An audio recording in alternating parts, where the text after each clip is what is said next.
தங்களே கேட்டுக்கொள்கிறேன். மாண்பு உறுப்பினர் கணேஷ்குமார் அவர்கள். மாண்புமிகு பேரவைத் தலைவர் அவர்களே, கேள்வியா கேட்டு முடிங்க. இல்ல, மாண்புமிகு உறுப்பினர் சொல்கின்ற கடை என்பது என்னுடைய தொகுதிக்கு உட்பட்ட ஜம்போதி ஊராட்சி, அது நகரம் அல்ல.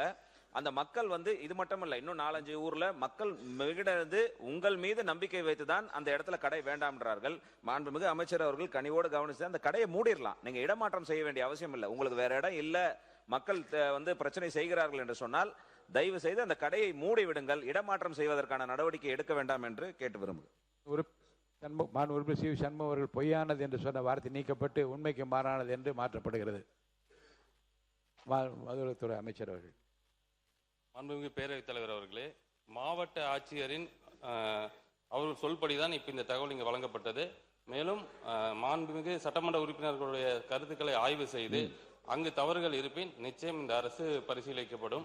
அதே மாதிரி மாண்புமிகு சட்டமன்ற உறுப்பினர் சொன்ன மாதிரி கடைகள் இடமாற்றம் செய்யறது என்னன்னா, முதல்ல 717 கடையை க்ளோஸ் பண்ணியிருக்கோம்.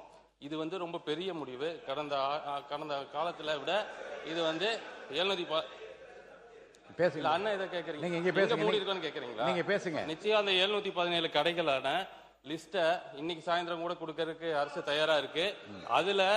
அதுல விலாசங்களோட கொடுக்க தயாரா இருக்கும். கடை என்னே போதுமானதுன்னு தான் நினைச்சோம். பட் இருந்தாலும் நீங்க கேட்டுக்கொண்டது கூட அந்த விலாசத்தோட கொடுக்க தயாரா இருக்கும். இதை முடிச்சதுக்கு அப்புறம் அடுத்த ஸ்லாட் வரும்போது நிச்சயம் நீங்க சொன்ன மாதிரி கடைகளை குறைக்கிறதுக்கான வாய்ப்புகளை பரிசீலிக்கலாம். நன்றி.